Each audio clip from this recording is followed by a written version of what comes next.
Hi, everyone, and welcome back to Time, Money, Resources, where I interview different CEOs around a variety of topics on how to stay smart and stay lean.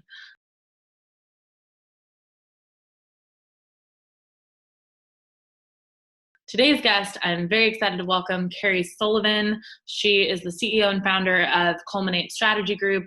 They are a data strategy firm, and they do lots of things around robotic process automation, business process automation, blockchain development, AI, machine learning, and so much more. So let's welcome Carrie Sullivan. Hey, Carrie, welcome to my YouTube segment. I'm super excited to have you on. Why don't we start a little bit more with your background? Hey, Taylor. So my background, I have been building databases for big companies for better than 20 years. Started out in marketing and sales with Ford and Infinity and Nissan, and then was one of the first 35 employees at cars.com. So I've worked in big companies and startups. And after a career in marketing, sales, and operations, I started a consulting firm that focuses on the next generation of data, specifically automation, and how companies use data and math to automate their organizations. That's awesome. So I'm super excited to dive in beyond marketing, but before we get there, I want to talk a little bit more about kind of what you've seen over the years in terms of where businesses are going from a data-driven perspective, given your experience with building databases and what companies need to be thinking about and potential missed opportunities. But talk to me a little bit more about what have you seen over the past 5 to 10 years on where things are trending forward? And then I want to get into where we're going to see the industry go kind of post-COVID. So I'll take that in a couple of different parts. So the first change was really in how we manage data and how we store it, because we're able to use it and store it remotely, virtually, in the cloud, and then do a lot of high-speed analysis in the cloud as well. Even in the last 5 years, we've advanced a lot as far as what we can do with data and how we do it. Specifically as we start to think about automation. So it's not just about reports and building reporting systems anymore, which is often what companies will do. And they've done a lot with BI kinds of tools and getting their data in line so that their executives are all on the same page, which is awesome. It's a great start. Now they're starting to do more automation and analysis together in real time, and that's probably one of the bigger changes that I've seen. And then the second part of that is in the roles that people play. So, for example, we used to see CMOs playing a very brand and message and creative kind of a role, but modern CMOs are digital. Their CEOs expect them to generate results, measurable results to the bottom line, and manage their costs accordingly. Same thing when it comes to the data folks inside an organization and the technology folks in an organization.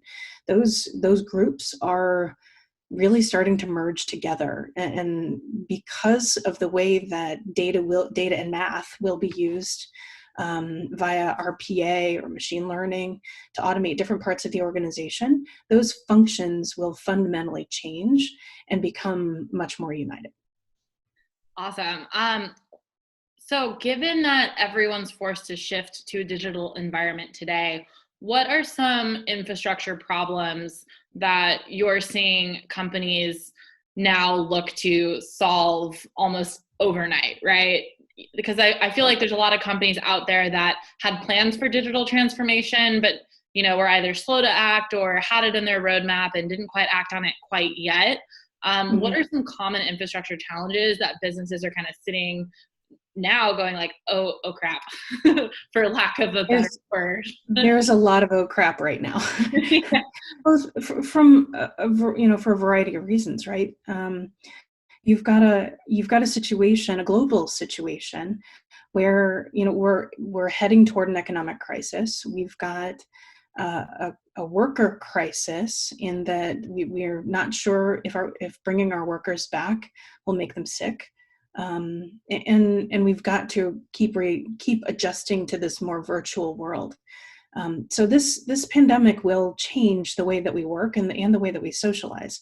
Some of the things that it's done and that I've seen, obviously, are in security, and making sure that people who haven't worked from home before are able to work from home because they've got the internet connectivity and the tools to work from home, especially organizations that I tend to work with a lot, that have been, brick and mortar. They're 50 or 100-year-old companies, maybe family owned, privately held, and their culture is very, heavily kind of steeped in FaceTime. They're used to having everybody at the office. So that's an interesting conundrum for them, and it is fundamentally changing their culture. We're seeing people get used to work in different ways, right? And it's not a different question than we're going to be answering as we continue to automate very repeatable or lower value kinds of roles and tasks. We have to start to think about how people are going to be upskilled. How are we going to train them for a digital environment and a digital operation in the next phase of business? So that idea of upskilling was already a pretty big topic as we were heading into 2020. And now, as we get past the COVID crisis, it's going to become an even bigger discussion. And it's just a slightly different discussion right now because it's a necessity, not just a strategic or a competitive need. Yeah, absolutely. And I want to dive into that a little bit more because I know you and I have talked a lot about process automation and that kind of argument where a lot of businesses are hesitant to do it because there's the whole, workplace argument of like, don't take my jobs. And it's like the robots aren't here to take your jobs. They're here to remove redundancy around your job. So talk to me more about, kind of the pre-COVID, post-COVID, where we're going to head, or where you predict we're going to head from the process automation standpoint. What are your thoughts? Yeah. Whenever I talk with people and they ask me about bots taking their jobs or machine learning or an AI taking their jobs, I usually explain to them that there are very few bots that can act like a human truly and interact with humans. So the roles that are going to be automated, or really the tasks that are going to be automated, are going to be those lower value things that are repeatable and data driven that people don't want to do anyway. How do you like expense reports? No, I hate that. Who likes expense reports? Nobody likes expense reports. It's a prime example, right? It's a repeatable task.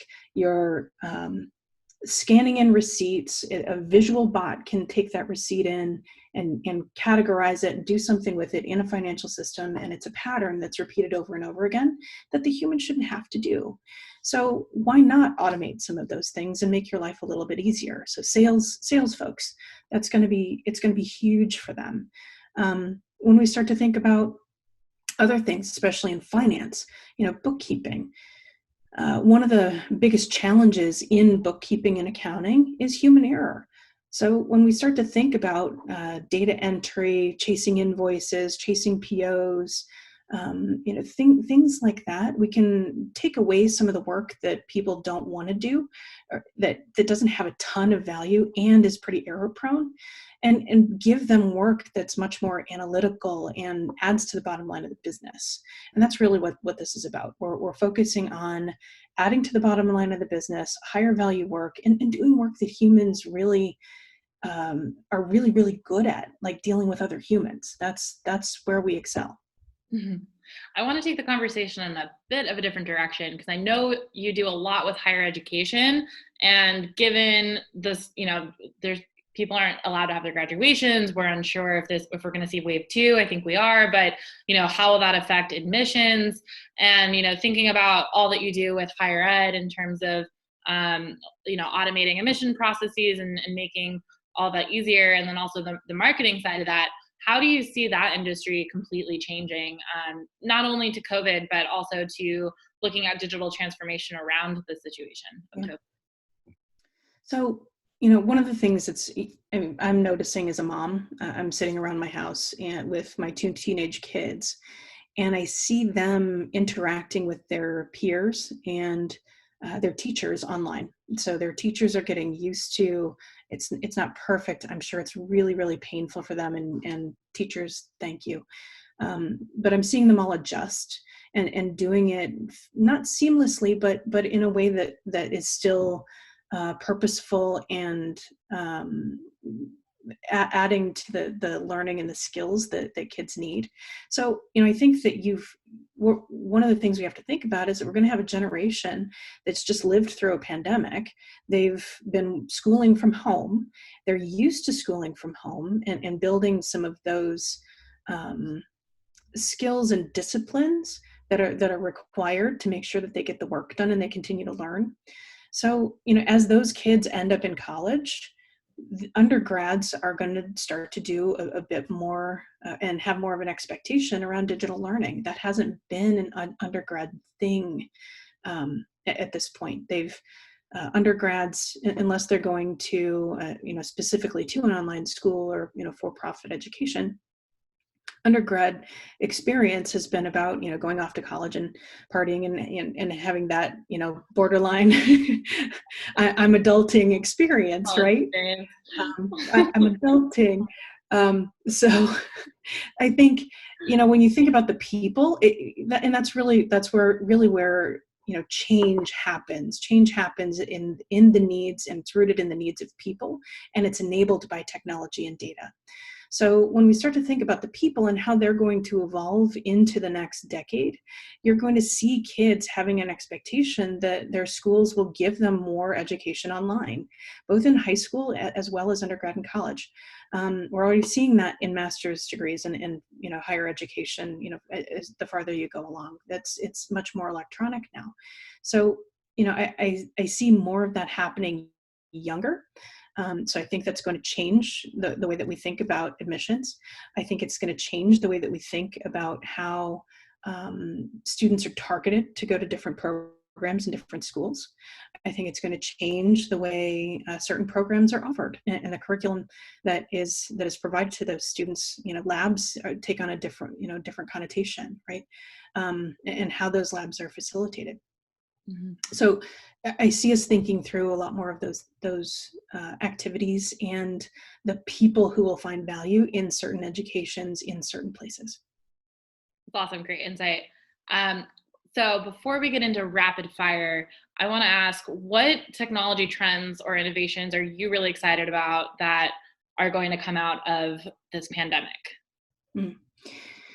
So I see the next trend really heading down the path of prep. You're going to start to see companies thinking about how they insulate themselves from something like this happening again. So you're going to see more automation. You're going to see more people thinking about how to expand their workforce without adding people. Right, or expand their capacity without adding people, and making sure that their people have a lot more flexibility. I see a lot more of that happening as we head into the end of this year and going into mid next year. We're already starting to see that, or we have already seen a lot of that with early pilots and robotic process automation and things like that, or machine learning in finance and banking and insurance. But I think you're going to see a lot more companies moving beyond those pilots and really starting to automate in earnest. I also see security continuing to be a big issue as AI helps to automate people and helps to automate organizations. It's also helping to automate the hackers. So security from that perspective is going to be very, very important. So I see us combining more technologies like AI and blockchain, or machine learning and blockchain, so that you're using blockchain for logins and IDs and security and things like that a little bit more heavily. And really, it's in that context, it's distributed ledger. It's not truly blockchain. So I see us using words like blockchain or distributed ledger a little bit more frequently when we start to think about security and distributed workforces, and enabling those distributed workforces and automating those distributed workforces as well. Awesome. Okay, rapid fire. Yep. Time, money, resources. Where would you advise people to spend their time right now? Think about investing money if they can, or using their resources strategically, or adding more resources if they're able to. Right now, we're all in survival mode. So spend your time taking care of your people and making sure that your customers are retained. Spend your money in, keep your powder dry. A mutual friend of ours likes to say that phrase, and he's absolutely right. Keep You that said powder that dry. on the interview I did with him, and I made fun of him. I'm like, this ain't the 80s. Did he really say that? That's really funny. And then I made fun of him. I was like, I don't understand the reference.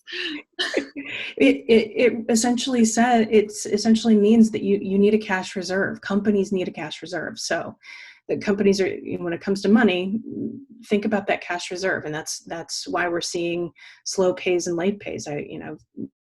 Talking to clients all day long about paying it 60 days, 90 days, 120 days, because they need it. And we've all got to get kind of used to that. And resources, making sure that those resources are taking care of themselves and taking care of their families, getting used to this new way of working, having, kids and dogs and random things walking around in the back, and just making sure that people can be, settle into being productive while they're in survival mode. So, and that's where we are right now. That's awesome. Well, thanks so much for your insight, Carrie. As always, this has been amazing. Can't wait to share it. And thank you again. Of course, anytime.